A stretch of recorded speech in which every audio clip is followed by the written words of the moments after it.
चलो तो आज हम पढ़ेंगे endothermic and exothermic processes and reactions. ठीक है, कल हमने क्या पढ़ा? टाइप्स ऑफ रिएक्शन पढ़ा। ठीक है, पहले दिन हमने कॉम्बिनेशन रिएक्शन, फिर डिकम्पोजिशन, फिर डिस्प्लेसमेंट एंड डबल डिस्प्लेसमेंट। अब उसके अलावा भी और कुछ होता है। ठीक है, रिएक्शंस को हम और अलग इस हिसाब से डिवाइड कर सकते हैं, लेकिन ये चारों में हो सकता है। ठीक है, तो आगे हम पढ़ेंगे जो एंडोथर्मिक एंड एक्सोथर्मिक रिएक्शंस है। तो आप बोलोगे ये भी टाइप है क्या रिएक्शन के? तो मेन तो 4 टाइप है जो हमने पढ़े, लेकिन ये जो रिएक्शन है ये चारों में हो सकता है। ठीक है, तो हम देखेंगे क्या होता है एक्सोथर्मिक और एंडोथर्मिक रिएक्शंस। तो उसके पहले प्रोसेस हम पढ़ेंगे। रिएक्शन पढ़ने के पहले हम प्रोसेस पढ़ेंगे, क्योंकि प्रोसेस किसे बोलेंगे? रिएक्शन कब होती है? जब केमिकल चेंज हो रहा है तो हम बोल रहे हैं कि रिएक्शन हो रही है, केमिकल रिएक्शन हो रही है तो केमिकल चेंज हो रहा है। लेकिन कुछ प्रोसेस ऐसी है जैसे कि फिजिकल चेंज हो रहा है, तो दैट इज अ प्रोसेस, वहां कोई केमिकल रिएक्शन नहीं हो रही। इसलिए हम एंडोथर्मिक प्रोसेस और एक्सोथर्मिक प्रोसेस पहले डिस्कस कर लेते हैं। ठीक है, फिर ऐसी प्रोसेस जिसमें रिएक्शन इन्वॉल्व है उसे हम क्या बोलेंगे? Endothermic reaction and endothermic exothermic reaction. ठीक है, तो प्रोसेस ही रिएक्शन होती है, लेकिन जहां केमिकल चेंज हो रहा है, जहां chemical breaking and making of bonds हो रहा है उसे हम केमिकल रिएक्शन बोलेंगे। तो पहले हम देख चुके physical change and chemical change क्या होता है। ठीक है, तो प्रोसेस एंडोथर्मिक क्या लिखा होता है? देखो, एंडो का मतलब होता है एब्जॉर्ब करना, लेना। आगे ध्यान में, एंडो, थर्म यानी हीट, थर्म का मतलब होता है हीट। तो एंडोथर्मिक से क्या मतलब होगा? जिस प्रोसेस में हीट एब्जॉर्ब की जाती है। आगे ध्यान में, एब्जॉर्ब यानी लेना, सोख लेना। ठीक है, तो जो प्रोसेस होने के लिए, मतलब इसका मीनिंग क्या होगा? कोई प्रोसेस अगर हो रही है और प्रोसेस किसकी वजह से हो रही है? हीट एब्जॉर्ब करने की वजह से हो रही है, तो ऐसे प्रोसेस को क्या बोलेंगे हम? Endothermic process. इट में भी physical process, physical change, it में भी केमिकल चेंज। वो केमिकल भी हो सकता है, फिजिकल, इसलिए हमने उसको प्रोसेस नाम दिया। अब फॉर एग्जाम्पल, अब देखो, आइस का वाटर में कन्वर्ट होना, हमने पहले एग्जांपल देखा था, is a physical change. Ice convert हो रहा है वाटर में। क्यों हो रहा है वाटर में कन्वर्ट? क्योंकि आइस कौन से फॉर्म में? सॉलिड फॉर्म में। कब होगा? जब उसका टेम्परेचर इंक्रीज होगा। ठीक है, 0 डिग्री सेल्सियस जब टेम्परेचर है वाटर का तो आइस में कन्वर्ट हो जाएगा। लेकिन 0 से जैसे टेम्परेचर बढ़ेगा तो क्या होगा? आइस मेल्ट होना चालू होता है, वो लिक्विड में कन्वर्ट होता है। तो आइस का मेल्ट होना और लिक्विड में कन्वर्ट होना मतलब क्या है? कौन सी प्रोसेस है? एंडोथर्मिक, यानी हीट एब्जॉर्ब हो रही वहां और आइस क्या हो रहा है? मेल्ट हो रहा है। तो सराउंडिंग में जो हीट है, आप अपने फ्रीज से, ठीक है, फ्रीजर से, हम हमारे घर में रेफ्रिजरेटर होता है, वहां से फ्रीजर से हम आइस निकालते और बाहर निकाल के उसको रखेंगे तो क्या होगा? थोड़ी देर में लिक्विड बन जाएगा। जब तक वो अंदर में फ्रीजर में है आइस है, क्योंकि उतना टेम्परेचर वहां मेंटेन किया हुआ। जब उसको हम बाहर निकाले तो सराउंडिंग में क्या टेम्परेचर ज्यादा है, तो सराउंडिंग का ज्यादा टेम्परेचर जो है उसको क्या करेगा? एब्जॉर्ब करेगा, और एब्जॉर्ब करने से वो मेल्ट हो रहा है। मतलब क्या हो रहा है? एंडो मतलब लेना, एब्जॉर्ब करना, थर्म एंड हीट। तो बाहर के टेम्परेचर को, हीट को एब्जॉर्ब कर रहा है आइस और मेल्ट हो रहा है। तो ये क्या प्रोसेस हो गई? एंडोथर्मिक। सिंपल है, जो प्रोसेस, जो चेंज जिसमें हीट लिया जाता है, ठीक है, या एब्जॉर्ब होती है जिस प्रोसेस में, और हमें चेंज उसमें मिलता है, तो उसे क्या बोलेंगे हम? Endothermic process. सेकंड एग्जांपल है dissolution of potassium nitrate in water.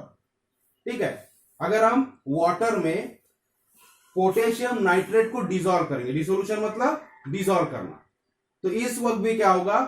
मान लो बीकर लेंगे, हम आगे देखेंगे एक्टिविटी। तो बीकर में अगर वाटर लिया हमने थोड़ा सा, और उसमें क्या ऐड करेंगे हम? पोटेशियम नाइट्रेट अगर ऐड करते हैं, तो थोड़ी देर के बाद हमें क्या मिलेगा? जो ओरिजिनल टेम्परेचर था पहले बीकर का, यानी बीकर हमने पहले ले लिया, उसमें वाटर लिया, तो उसका हम टेम्परेचर नोट करेंगे। ठीक है, पोटेशियम नाइट्रेट उसमें डालने के पहले, तो उसका टेम्परेचर हमें क्या मिलेगा? थोड़ा ज्यादा मिलेगा। और जब हम पोटेशियम नाइट्रेट उसमें डाल देंगे तो बीकर का टेम्परेचर क्या होगा?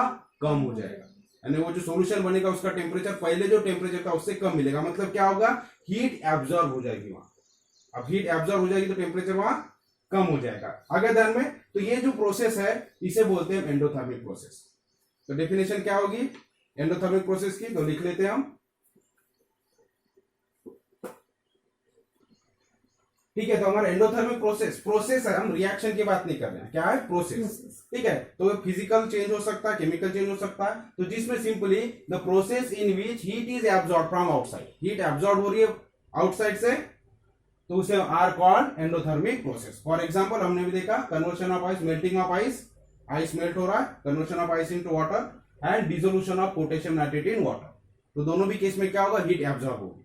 आगे देन में इसे इसलिए इसको बोलेंगे एंडोथर्मिक प्रोसेस। दो टाइप की प्रोसेस है, एंडोथर्मिक और एक्सोथर्मिक। तो जिसमें हीट एब्जॉर्ब होती है उस प्रोसेस को हम बोलेंगे एंडोथर्मिक। अब एक्सोथर्मिक क्या होगा, जिसमें हीट प्रोड्यूस होती है, ऐसी प्रोसेस जिसमें हीट जनरेट होती है, ठीक है, ऐसे प्रोसेस को क्या बोलेंगे हम, एक्सोथर्मिक प्रोसेस। समझ में आ गया। एक्सो का मतलब, एक्सो मीन्स एग्जिट करना, एग्जिट यानी जनरेट होना हुआ, बाहर निकलना, ठीक है। सो एक्सोथर्मिक प्रोसेस।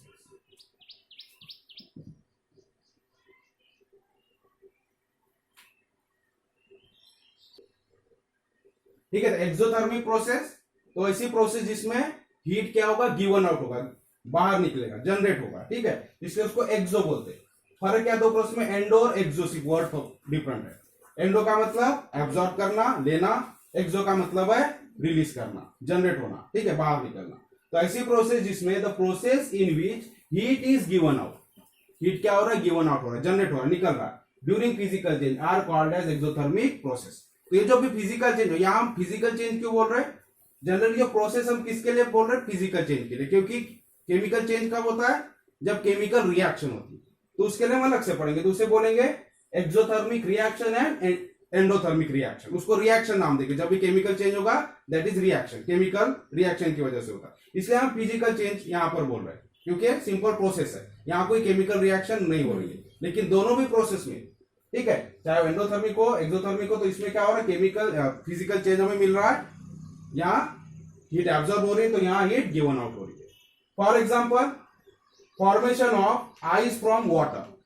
अब यहां क्या देखा हमने, मेल्टिंग ऑफ आइस, आइस का मेल्ट होना, आइस मेल्ट होना है वाटर में कन्वर्ट होता है, और आइस बनने के लिए हमें क्या चाहिए, formation of ice from water. Water से आइस बनने के लिए क्या करना पड़ेगा, उसको फ्रीज करना पड़ेगा, यानी उसका टेम्परेचर कम करना पड़ेगा। और टेम्परेचर कम करना है ना क्या, वाटर 0 डिग्री से ज्यादा है, मतलब वो वाटर लिक्विड फॉर्म में। आगे दिन में जब उसका सॉलिड में कब बनेगा, उसका टेम्परेचर 0 उससे कम हो जाएगा, जब 0 पे आ जाएगा, इसका मतलब वाटर ने क्या करना पड़ेगा, अपना टेम्परेचर देना पड़ेगा बाहर सराउंडिंग में, उसका टेम्परेचर कम होगा। कम कैसे होगा, उसमें से हीट निकल जाएगी। आगे दिन में जब फ्रीज में हम वाटर रखते तो आइस क्यूब बनता है, तो वाटर से जितने भी उसमें हीट है वो निकल जाती है, और उसका टेम्परेचर क्या हो जाता है, 0 पे आ जाता है, और फिर वो सॉलिड बन जाता है। तो क्या हो रहा है इस प्रोसेस में, फॉर्मेशन ऑफ आइस, आइस का बनना वाटर से, तो वाटर क्या कर रहा है, अपनी हीट रिलीज कर रहा है, अपनी हीट बाहर निकाल रहा है। आगे दिन में तो इस प्रोसेस को क्या बोलेंगे हम, एक्सोथर्मिक प्रोसेस, ठीक है, सिंपल प्रोसेस, यहां कोई केमिकल रिएक्शन नहीं हो रही।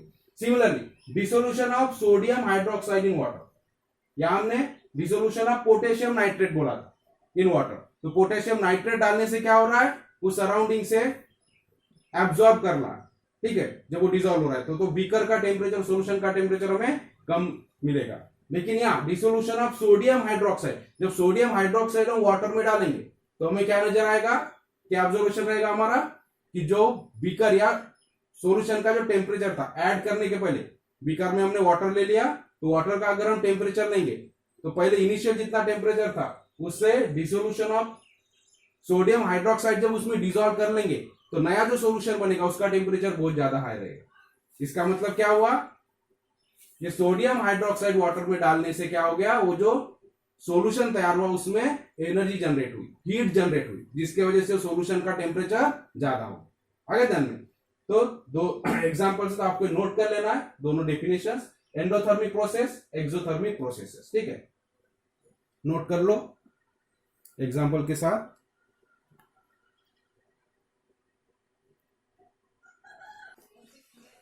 चलो अब हम देखेंगे एंडोथर्मिक और एक्सोथर्मिक प्रोसेस, ठीक है, एक्टिविटी करेंगे तो उससे हमें और क्लियर हो जाएगा कि किस तरह से एंडोथर्मिक और एक्सोथर्मिक प्रोसेस होता है, ठीक है। उसके लिए आपकी बुक में एक एक्टिविटी दिया है, देखो एपरेटस हमें क्या क्या चाहिए, 2 प्लास्टिक बॉटल्स हमें चाहिए, ये जो पेज नंबर 39 पे आपका दिया है एक्टिविटी, सिर्फ प्रोसेस दिया है कि किस तरह से एंडोथर्मिक और एक्सोथर्मिक प्रोसेस होता है। तो हमें एपरेटस चाहिए 2 plastic bottles, then measuring cylinder and thermometer चाहिए।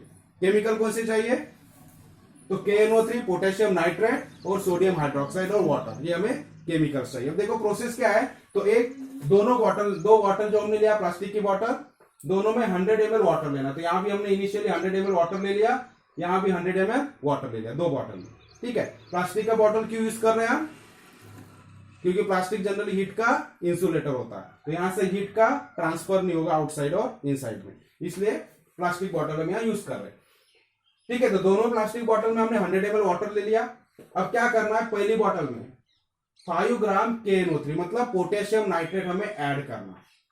और ऐड करने के बाद, अब ऐड करने के पहले दोनों में हमने जब 100 ml वाटर ले लिया तो हमें इनिशियल टेम्परेचर नोट कर लेना है। ऐड करने के पहले वाटर का टेम्परेचर ले लेना। ठीक है, यहां भी हम वाटर का टेम्परेचर थर्मोमीटर से नोट कर लेंगे और इस बॉटल में वाटर का टेम्परेचर हम नोट कर लेंगे।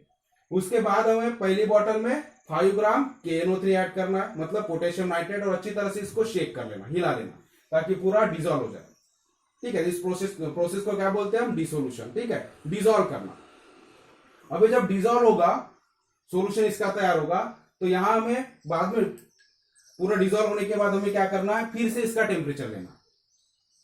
तो जो इनिशियल हमने टेम्परेचर लिया था ऐड करने के पहले, डिजोल्व करने के पहले, तो ये ज्यादा मिलेगा। और जब हम फाइनल टेम्परेचर लेंगे, मतलब ये सॉल्यूशन पूरा बनने के बाद, मिक्स करने के बाद जब लेंगे इसका टेम्परेचर, तो हमें पहले के कंपेयर में टेम्परेचर क्या मिलेगा, कम मिलेगा। आगे ध्यान में, अब क्यों कम हो रहा है, क्योंकि जब ये डिजोल्व हो रहा है तो ड्यूरिंग डिसोल्यूशन ये जो सॉल्यूशन पहले वाटर था, वाटर में जो कुछ हीट थी, ये हीट क्या हो रहा है, एब्जॉर्ब कर रहा है।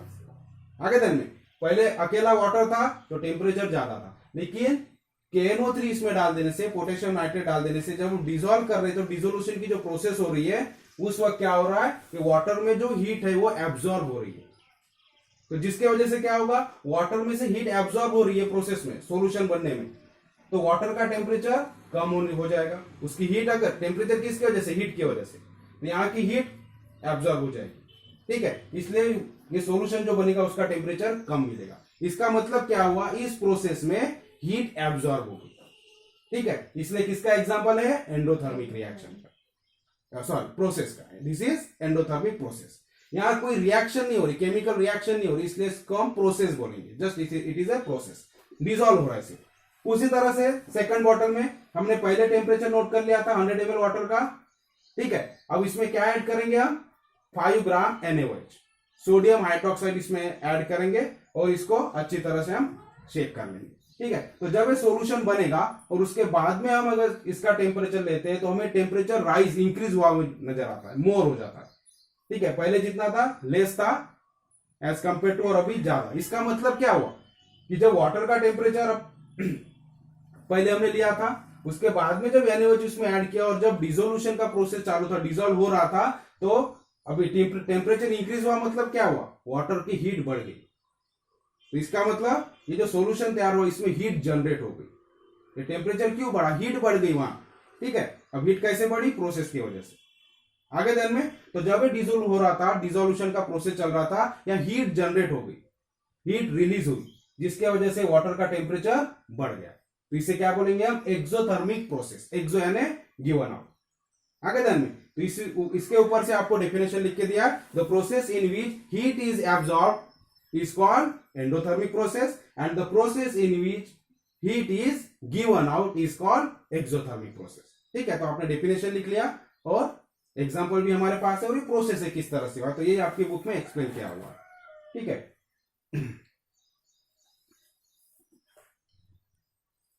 तो अब हम रिएक्शन की तरफ जाएंगे, एंडोथर्मिक और एक्सोथर्मिक रिएक्शंस क्या होती है।